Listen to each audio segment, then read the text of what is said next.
গন্তি কৰোঁতে অকণমান ভুল হ'ল, অকণমান খেলি মেলি হৈছিলে। এটা কথা ক'ম যে আপোনালোকে এটা অভিলেখ গঢ়িলে, আপোনালোক সকলো এটা অভিলেখৰ অধিকাৰী হ'ল।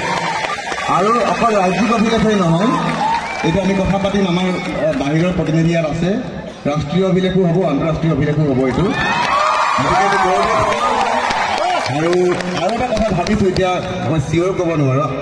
প্ৰথমতে মই কৈছোঁ আমাক নৱজ্যোতিয়ে বহুত সহায় কৰিলে, আৰু এজন আমাৰ আছে প্ৰতিনিধি ইয়াত, তেওঁ বৰ্তমান দূৰত আছে, তেওঁ বহুত সহায় কৰিলে কাউণ্টিং কৰোঁতে। মহিলাৰ দ্বাৰা সৰ্বাধিক হাত চাপৰিও এটা অভিলেখ হ'ব ইয়াত। অভিলেখ বিষয়ে জনাম। আজি বৰ্তমান বিহা নামৰ অভিলেখৰ প্ৰমাণপত্ৰহে আপোনালোকক দিম। বৰ সুন্দৰ পৰিৱেশ এটা সৃষ্টি কৰিলে, গুৰুজনাৰ আশীৰ্বাদত বৰ ধুনীয়া এটা কাম হ'ল।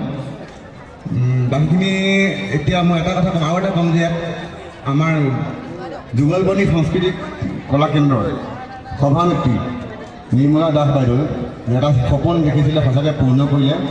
কিন্তু আপোনালোকৰ সহযোগ অবিহনে সম্ভৱ নহ'লেহেঁতেন, গতিকে সঁচাকৈ বৰ ভাল হ'ল। আৰু বাইদেউক মই আগবাঢ়ি আহিবলৈ অনুৰোধ জনাম। আৰু আমাৰ নৱজ্যোতিয়ে দুই এটা কথা ক'ব। মুখ্য ব্যৱস্থাপক নিৰ্মলা দাস বাইদেউক মঞ্চলৈ আমন্ত্ৰণ জনাইছোঁ।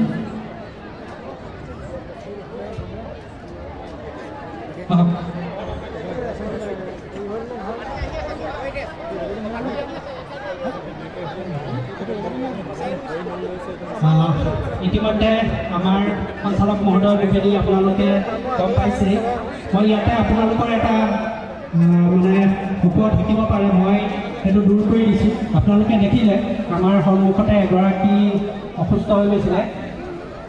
যুগলবন্দীৰ আমাক যিটো অফিচিয়েল টাইম বিচাৰিছিলে 20 মিনিট সময় ইতিমধ্যে ৰেকৰ্ডৰ কাৰণে হৈ গৈছে। আনাদাৰ তেখেতসকলে 28 মিনিট 30 ছেকেণ্ড এইটো আমাৰ ৰেকৰ্ডত মানে টাইমিংটো হৈছে। আৰু সেই তেখেতসকলক যিগৰাকী মানে অসুস্থ হৈছিলে সেই 20 মিনিটৰ পিছত হৈছে, গতিকে এইটো ৰেকৰ্ড মানে কণ্টিনিউ থাকিব। আৰু এই পাওঁতে আমি অসম বুক অফ ৰেকৰ্ডৰ ফালৰ পৰা সকলোকে আন্তৰিক ধন্যবাদ জনাইছোঁ, অভিনন্দন জনাইছোঁ। ইমান ধুনীয়া এটি অনুষ্ঠান এই শিৱসাগৰত আয়োজন কৰাৰ বাবে বিশেষকৈ আমাৰ মুখ্য ব্যৱস্থাপক নিৰ্মলা দাস এগৰাকীক আমি অসম বুক অফ ৰেকৰ্ডৰ ফালৰ পৰা আমি আন্তৰিক অভিনন্দন আৰু ধন্যবাদ জ্ঞাপন কৰিছোঁ। লগতে আপোনালোক সকলোকে আমি আমাৰ ফালৰ পৰা অভিনন্দন আৰু ধন্যবাদ জ্ঞাপন কৰিছোঁ। ধন্যবাদ। আৰু অলপ সময়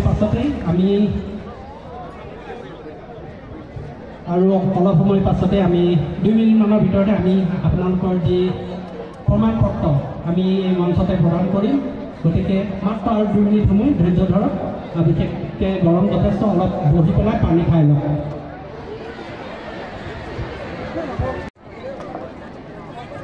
মই আমাৰ আছাম বুক অফ ৰেকৰ্ডৰ অসমৰ সঞ্চালক মনজিৎ শৰ্মাদেৱক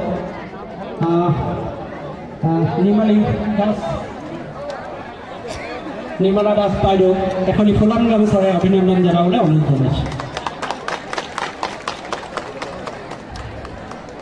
লগতে এটি স্মাৰক